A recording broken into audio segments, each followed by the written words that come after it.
Ikaze cyane kuri mwe mwese mukomeje gutega amatwi cyangwa se mukomeje kudukurikirana kuri channel yacu ni isi yacu TV birumvikana. Kora share, utange ukore subscribe, hanyuma unatange n'ama comment yaba ari ameza ndetse n'amabi. Icyo dushaka gusa ni icyadufasha kugira ngo tuzamuke, hanyuma tuye tubagezaho ibiganiro byiza bigiye bitandukanye. Ni ikiganiro cy'imikino, ni amakuru y'imikino hano kuri isi yacu TV birumvikana. Dukunze kubagezaho ibiganiro bigiye bitandukanye, ariko ndagushishikariza by'umwihariko gukurikirana ikiganiro cy'uyu munsi kugira ngo utaza gucikwa na byinshi tugiye kuganiraho, dore ko tubafitiye umutumirwa. Turi buganire hano mu Rwanda birumvikana, turanyarukira mu karere ndetse yewe turi bunanyarukire n'i Burayi. Turareba kuri Tottenham kugeza kuri ubu ngubu, hagati ya Tottenham na Leicester City, amanota 6 ya Leicester City, Tottenham 28 n'ibitego 14. Turi burebe byinshi bigiye bitandukanye. Deka duhere hano mu Rwanda, turahera hano mu Rwanda by'umwihariko dore nk'ubu ngubu ikipe ya PFC nyuma yo gukubuka mu mikino nyafurika birumvikana, ikuwemo n'ikipe ya Goromaria. Kugeza kuri ubu ngubu PFC yatsinze igitego kimwe, ni igitego kimwe ku busa cy'umunsi wa gatatu wa shampiyona. Ni umukino waranzwe n'ibintu byinshi, turi buwinjiremo by'umwihariko turebe ibyaranze uyu mukino ku munsi wa gatatu wa shampiyona. Turaza kureba byinshi bigiye bitandukanye. Tanzania turareba urutonde rwa shampiyona nk'ubu ngubu kuri Tanzania Premier League. Ikipe ya Young Africans amanota 15, Simba amanota 12, Azam amanota 18. Ese umutumirwa nibyo agiye kudufasha muri rusange. Ese ikipe ya Young Africans kugeza kuri ubu ngubu hagati yayo na Simba nta manota 3. Ese turaza kwibaza tuti muri rusange iyi derby ya Young Africans ndetse n'ikipe ya Simba kugeza kuri ubu ngubu ihatse iki, dore ko bamaze gusora kalendiriye igihe iyi derby by'umwihariko izabera. Turaza kuba tureba muri rusange ibyihatse, cyangwa se dore ko kugeza kuri ubu ikipe ya Azam ikomeje kugenda yihadikamo hagati ndetse ikagenda gura aya makipe. Turi burebe byinshi bigiye bitandukanye. Wowe icyo nkushishikariza gusa ni ugukora subscribe, hanyuma ugatanga ama comment, ugakora share ahantu henshi hagiye hatandukanye, hanyuma ukajya wibonera ibiganiro byacu bitakugoye. Reka duhita tunikomereza by'umwihariko tunazamuke twirebere byinshi bigiye bitandukanye, ariko ntabwo na renze ngohe uyu mutumirwa turi kumwe ugiye kumfasha muri izi ngingo z'ingenzi nakomeje kubagezaho, by'umwihariko kumfasha kubisasana ndetse no kubagezaho ikiganiro kijyo. Reka ntangire mpikaze uyu mutumirwa turi kumwe. Ni umusore bakomeje gukurikira by'umwihariko isi yacu TV, muramubona yambaye neza, yambaye imyenda iri complete, ni imyenda isa birumvikana, n'ubururu n'umweru. Ndaza kumubaza ikibazo cya mbere, ndetse nyuma yo kumuha ikaze by'umwihariko ufana ikipe ya Chelsea, ese ufana ikipe ya Real Sport, dore ko ariyo makipe tuzi ko yambara ubururu n'umweru. Araza kubitubwira, ariko mbe na mbere katutangire tumuha ikaze cyane musore. Murakoze. Amazina yitwa Munyaneza Dieudonné. Amazina yitwa Munyaneza Dieudonné, ni umusportif, agiye kudufasha muri byinshi bigiye bitandukanye. Aradufasha kuri shampiyona y'igihugu yacu birumvikana, aradufasha yewe gusesengura Tanzania Premier League, shampiyona Young Africans ndetse na Simba. Ari butubwire byinshi bigiye bitandukanye by'umwihariko kuri English Premier League. Tottenham ku manota 28, ibitego 14. Ese hagati yayo na Liverpool bimeze bite? Jurgen Klopp uyu mutoza wa Liverpool ukomeje kugira icyo twakwita nka automatisme, guhozaho.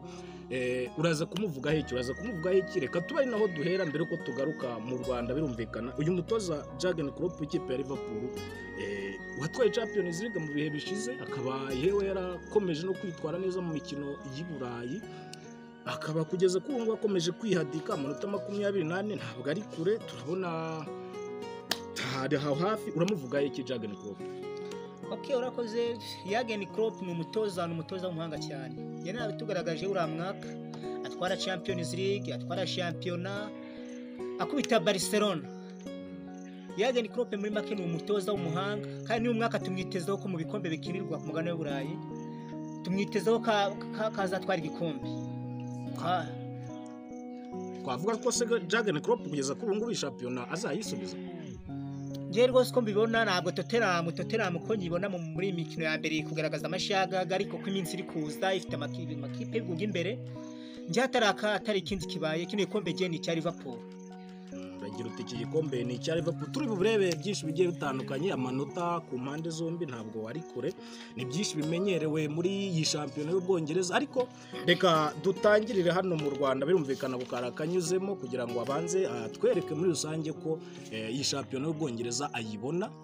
Birumvikana, reka rero tuhere hano mu Rwanda, duhere ku munsi wa gatatu wa shampiyona. Ngira ngo Munyaneza nk'umutumirwa uyu munsi wa gatatu wa shampiyona wagaragayemo ibintu byinshi. Ikibazo cya mbere natangira nkubaza, nakubaza ntese uyu mukino w'ikipe ya PLFC n'ikipe ya Kiyovu, ni Kiyovu yakoze recruitment ku mpande zombi zigiye zitandukanye, yewe ugeza no ku mutoza ikora recruitment ikomeye cyane. Twavuga abakinnyi b'ikipe ya Rayon Sport bagiye barimo tuganira by'umwihariko ku bakinnyi b'ikipe ya Kiyovu Sport. Ni Kiyovu Sport yakoze recruitment zikomeye cyane, ndetse we mu ntangiriro z'iyi shampiyona muri recruitment birumvikana mu gihe shampiyona yari yarasubitswe cyangwa se yari isubitswe bitewe n'iki cyorezo turimo mu bihe bishize, birumvikana. Ariko icyo natangira mbaza umutumirwa cyangwa se nakomeza kumubaza, ni shampiyona iri kugaragaramo ibitangazo bikomeye cyane. Nk'ikipe ya Kiyovu Sport mu myitozo birumvikana yagiye yitwara neza, ndetse abantu bakavuga bati muri recruitment ikipe ishobora no gutwara igikombe cya shampiyona. Ariko ibitangaza biri kubaho ni ugutsindwa na Gasogi, ni uko kutigaragaza neza iruhande rw'ikipe ya PLFC. N'iki watangaza by'umwihariko cyangwa se n'icyo wavuga by'umwihariko ku ikipe ya Kiyovu Sport? Okay, murakoze. Kiyovu Sport twayireba mu byiciro hari bigera muri bitatu. Icyiciro cya mbere, Kiyovu Sport ni ikipe yabonye umuyobozi mushya Ngusu Juvenal. Kabiri, Kiyovu Sport ni ikipe yagaragaje ubuhanga mu mikino ya gishuti. Gatatu, ni ikipe ya Kiyovu Sport yatsinze Mukura kuri stade mpuzamahanga ya Huye ibitego 3. Turavuga ati ni Kiyovu Sport ko kiraje. Ati Kiyovu Sport izanye ibitangaza, ariko ku mukino wa peri ibyo bitangaza twabivuze nabyo twabonye. Kiyovu Sport ngiye mu busesenguzi bwanjye bo ni kizira cya mbere. Icya mbere ntabwo abakinnyi baramenyerana, ntabwo barumva filozofi y'umutoza Olivier Karekezi. Ariko muri make ku minsi igenda Kiyovu Sport abakinnyi bayo uramubyigo numara kushira bamaze gusubira kuri fitness neza. Kiyovu Sport azaba ari ikipe ikomeye, kabone dore guturuka mu zamu kugeza imbere. Kiyovu Sport kuri buri mukinnyi umwe ugiti cye. Kiyovu Sport ni ikipe ifite abakinnyi bakomeye cyane, ifite ubuyobozi bwiza buyoboye na uriya mugabo. Yagiye ngo ndayifana penge bwo Kiyovu Sport narishimye cyane. Birumvikana, uragira uti Kiyovu Sport warishimye cyane, ariko se nk'uko ugenda ubigarukaho birumvikana uragira uti ni umubyibuho. Yego, icyo kibazo kuko kiragaragara ku bakinnyi benshi b'ikipe ya Kiyovu Sport. Ubwo rero nahita nkubaza ntese ikibazo kiri ku mutoza mukuru cyangwa se kiri kuri fitness coach? Kuko niba umbwira uti ikibazo ni umubyibuho, sinzi wowe uko uri kubigaragaza ukongera ukavuga uti ni Karekezi Olivier. Nibyo, ni Karekezi Olivier waje nyuma y'ibibazo, nyuma y'uko yavuye mu ikipe ya Rayon Sport hatavuyemo neza, nabyo ntitwabura kubigarukaho. Ariko icyo nakomeza kugenda nkubaza ni Nkusi Juvenal warukirise, ni Nkusi Juvenal perezida w'ikipe ya Kiyovu Sport wagaragaje ko ashaka ko ikipe ya Kiyovu Sport igomba kuzitwara neza. Ariko si cyo nakomeza kukubaza, ni umutoza mukuru ikibazo kiri guturukaho cyangwa se ni fitness coach? Yes, urakoze. Ikibazo nyamukuru ni fitness coach. Ni ikibazo kiri none ikipe ya Kiyovu Sport yagize irakomeye. Birumvikana, nta byinshi twakomeza kuvuga kuri iyi kipe ya Kiyovu Sport uretse kuba ku munsi wa gatatu wa shampiyona iyi kipe ya Kiyovu Sport yatsinzwe igitego 1-0. Ni igitego cyaturutse rwose ahantu hatoroshye cyane.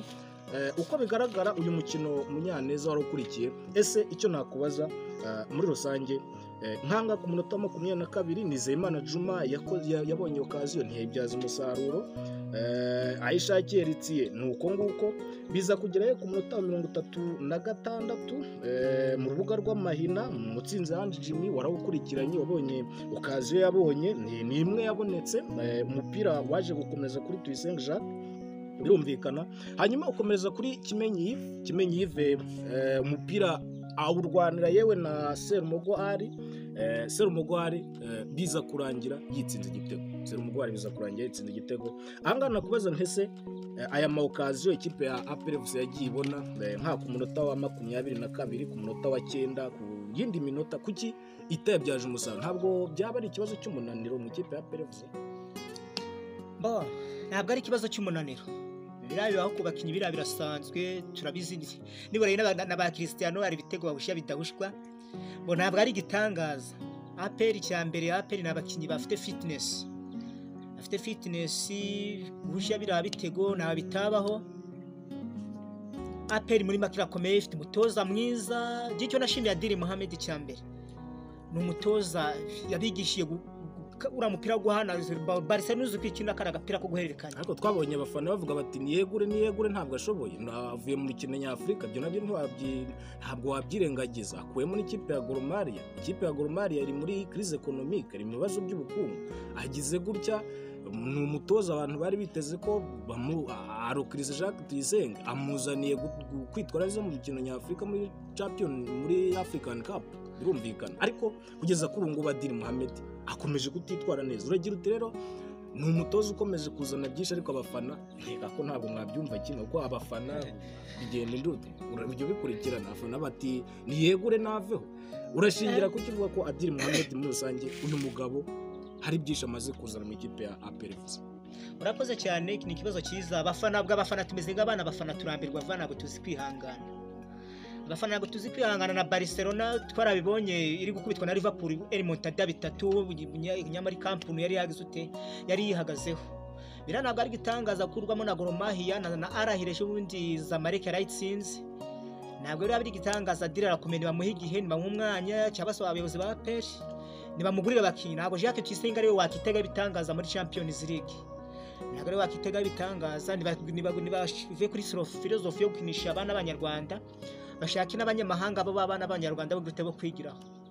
Kandi n'ikindi kibazo bashaka n'uburyo bakemura ikibazo cy'iki cy'umunyezamu. No APR ifite ibibazo urebye n'ahandi hantu cyane. Hari byinshi rero ngira ngo mwungukiye by'umwihariko kuri uyu mukino w'umunsi wa gatatu wa shampiyona. Ni ikipe ya APR nyine yabashije kwitwara neza, ngira ngo mutumirwa yakomeje kugenda abigarukaho, yakomeje kwitwara neza, itsinda igitego 1-0 cyatsinzwe na Serumugwari wari witsinze ku gitutu gikomeye cyane cy'uyu mugardier Kimenyi utarabashije kumarika neza. Abasore bari bamuri imbere barimo Tuyisenge Jacques ndetse na Mutsinzi Ange Jimmy. Nibyo twavuga kuri uyu mukino w'umunsi wa gatatu wa shampiyona. Nta bindi, reka ahubwo duhite twikomereza byihuse cyane, dukomereze muri Tanzania Premier League. Ni shampiyona nayo mu karere birumvikana ikomeye cyane. Ni ku munsi wayo rero wa karindwi shampiyona yari yakomeje, ni Young Africans kugeza kuri ubu ngubu ku rutonde rwa shampiyona. Ariko icyo natangira nkubaza, ndi kwibaza ni ntabwo haba hagiye kuvuka derby nshyashya hagati ya Young Africans na Azam, dore ko Azam nayo ikomeje gutanga challenge by'umwihariko muri Tanzania Premier League. Muyaneza wowe ubibona ute?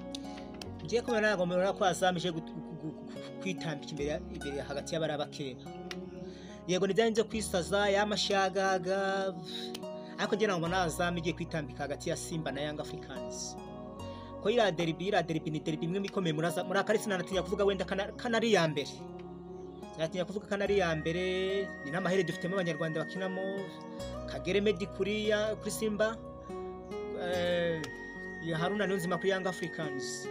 Muri make ni derby ikomeye. Ntabwo mbona nuza ije kwitambika hagati ya Young African na Simba kuko bakunze kwita ngo niwe kundi wa Musimbazi. Rakoze cyane. Ariko nk'icyo twavuga ngo uyu mugabo bita Haruna Niyonzima, ngira n'amatsiko nkibaza nese uyu Haruna Niyonzima uza mu ikipe y'Igihugu Amavubi, nibyo ni kapiteni birumvikana, ni kapiteni emblematique, ni kapiteni w'ibihe byose. Ariko iyo avuye mu ikipe ya Yanga yaje mu ikipe y'Igihugu Amavubi, abenshi bati nta musaruro uyu mugabo akunze gutanga. Nyamara muri Tanzania baramuririmba bati Haruna wacu uyu mugabo arazwi cyane, yabaye umustar. Ariko uyu mugabo nta byinshi yari yerekana mu ikipe y'Igihugu Amavubi. Ese uramuvugaho iki? Ni imbaraga nke, ni imyaka nkuko abenshi bakunze kubigarukaho? Haruna Niyonzima uri kugenda mu by'ukuri imyaka ikura, uyu Haruna twavuga iki? Haruna nuwe musaruro we? Haruna uramuvugaho iki? Abantu babivuga Haruna na babufone muri za Juventus turababona ni bakuru kuruta na Haruna kumushinja ikibazo cy'imyaka ntago ari imyaka avuga ngo yitwara neza muri Young Africans, yagira mu ikipe y'Igihugu bikanga. Ariko niba ukunze kubona mu ikipe y'Igihugu ni umukinnyi ufite akamaro cyane. Ni umukinnyi hari hagati yo barabagenzi hari abana bakiri bato bamwigiraho, abona sinzi nabonaga abantu duhuza ariko Haruna agiye ku giti cyanjye mu kipe gafite akamaro kanini cyane nuko nyine ari igihe wenda nuza ari igihe ari en forme uzabe Haruna gihe afite forme n'umukinyi mwiza pe kandi ntabwo yaba atari mwiza ngo mutoze ikipe gute yamuhamagare ni kapiteni igi kuva muri za 2012 muri za Sekafa kugeza na n'ubu naho ndi kapiteni wa musimbura rero ari ubushobozi bamubonamo abo babivuga sinzi wenda nabo nago tubyemeranye none Haruna ntabwo twaturimo tumusazisha aho Haruna barani bo bakeneye barani bo dukeneye kugira ngo bari abana bagirute bari abana bamwigireho cyane ni byinshi bigiye bitandukanye bwo nari nkikubajije bitewe n'abafana uko birumvikana bagenda bavuga bati Haruna wo mu ikipe y'igihugu Amavubi atandukanye na Haruna wo mu ikipe ya Young Africans by'umwihariko agera muri Tanzania akitwara neza so nibyo nicyo twavuga kuri uyu mugabo Haruna Niyonzima hamwe na John Boko ngira ngo John Boko uramuzi John Boko ukomeje no kwitwara neza uyu mugabo n'umugabo no muri Simba utavugirwamo John Boko iryo zina ebana rimaze igihe kirekire gitebe gikiga senior 2 John Boko ngimwumvagiza na za Sekafa duhura na za Tanzania kadutesha umutwe akazonga Amavubi tugifite banyakwigendera bamafusango nta muntu wamuhagarikaga John Boko n'umukinnyi ukomeye cyane Taifa Stars ikunze kugenderaho n'umuntu umusaza uramukingenda namwemera cyane urumvikana koze cyane hanyuma icyo twavuga twikomereje kuri ubu ngubu kugeza kuri ubu ngubu rutonde rwa championnat ikipe ya Young Africans iri imbere n'amanota 15 ikipe ya Azam ni ya kabiri n'amanota 18 hanyuma ikipe ya Simba ni ya gatatu n'amanota 12 ni ikipe ya Azam ikomeje nko twakomeje kugenda tubivuga hamwe n'umutumirwa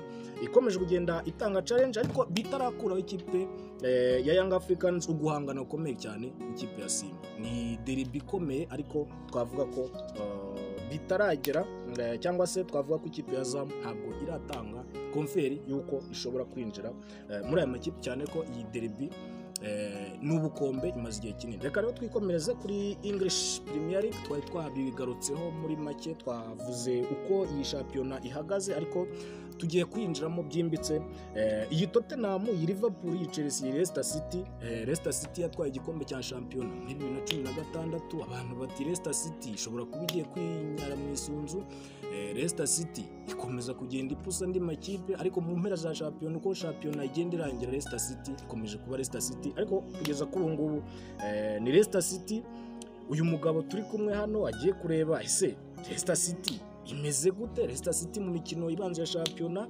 yitwara neza ariko birumvikana bya championnat ijya kurangira yo hariya Iburayi by'umwihariko muri English Premier League Leicester City tukayibona mu myanya yanyu bipfira he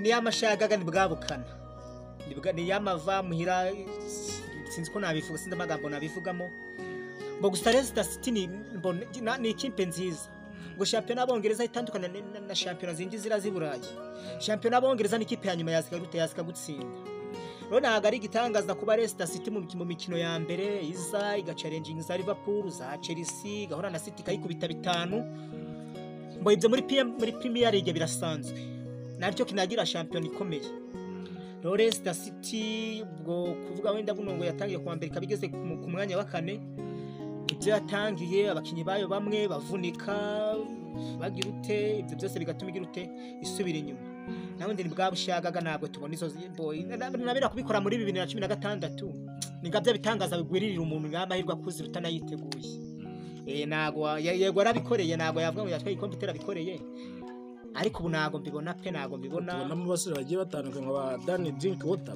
bagiye bafasha ikipe mu gutwara iki gikombe cya championnat ntibakirangwa muri ikipe ni byinshi twavuga kuri ikipe ya Leicester City ahubwo reka duhite twihuta turebe kuri Jurgen Klopp twari twamukomojeho birumvikana ariko uyu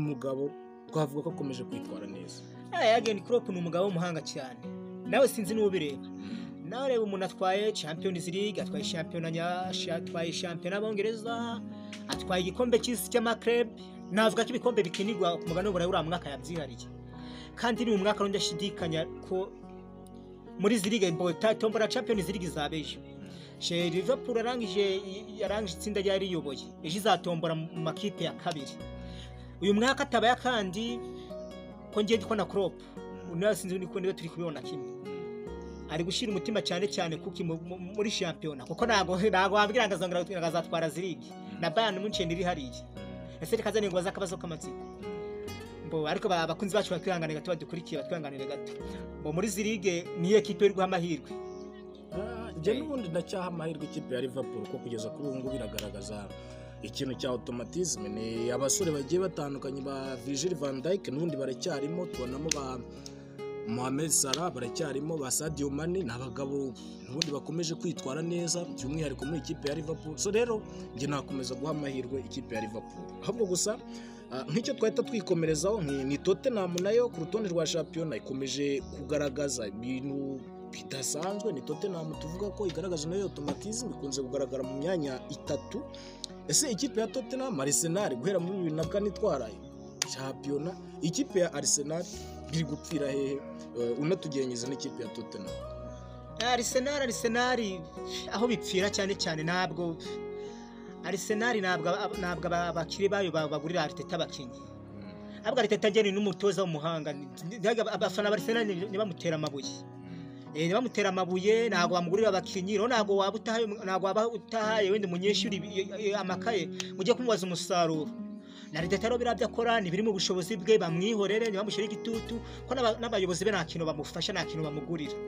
yes Tottenham Mourinho turamuzi muri za Chelsea ni umuntu wagiye bigaragaza muri za Real bona ro Tottenham uri mwaka byaranze niho yarajeje kuziba icyo cya Pochettino araza yubaka system ni muri kubera abakinyi batangiye kumva filosofi ye neza Tottenham rwose Tottenham irakomeye uyu mwaka ngiye kumbona Tottenham Liverpool Manchester City na Chelsea nabagiye kuzakorera igikombe kumukeza ku notanya ariko ngiye Tottenham uri ku kigero cya 70% ngiye nyihereza Premier League none utuye Premier League abo hamakirika none aha bo twatwihuse ariko narebye turebe iyo City turebe wende iyo Chelsea wende ikipe izapfa ariko hari na za Manchester United zira hafi aho ngaho Manchester United iri hafi aho ngaho mu by'ukuri ni Manchester United nayo itajya yiburira uretse ko imaze ibihe binini datwara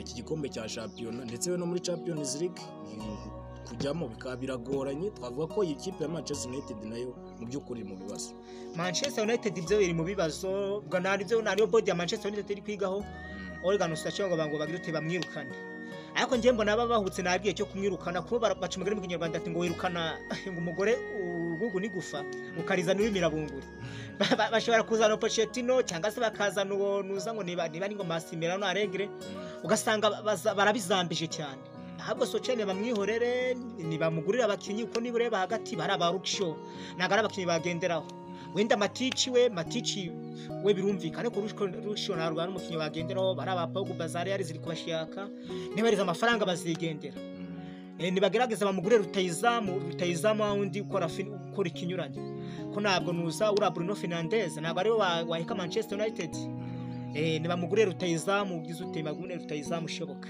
koze cyane ni byinshi rero bigiye bitandukanye by'umwihariko abakunzi ba Isi Yacu TV mukomeza kudukurikirana birumvikana ku rutonde rero rwa championnat muri English Premier League uko ruhagaze kugeza kuri ubu ngubu Tottenham ni ya mbere n'amanota 24 ikaba iziganye n'ibitego 14 birumvikana ikipe ya Liverpool ni amanota 28 ibitego ni 9 Chelsea ni ya gatatu amanota 22 ibitego 15 hanyuma Leicester City ni ya gatandatu ni ya kane mbabarire ibitego amanota 21 hanyuma ibitego 6 nibyo ngibyo nibyo hanyuma tuganye no ku musozo birumvikana reka ariko by'umwihariko Munyaneza ndagushimiye murakoze cyane ku kiganiro cyanye mwanyemo bo umusanzu muzangira nzawe niteguye kutanga kandi namwe mwakoze nawe nagushimiye cyane hanyuma mwebwe nkuko bisanzwe abakunzi ba Isi Yacu TV turabashishikariza cyane gukora share mugakora like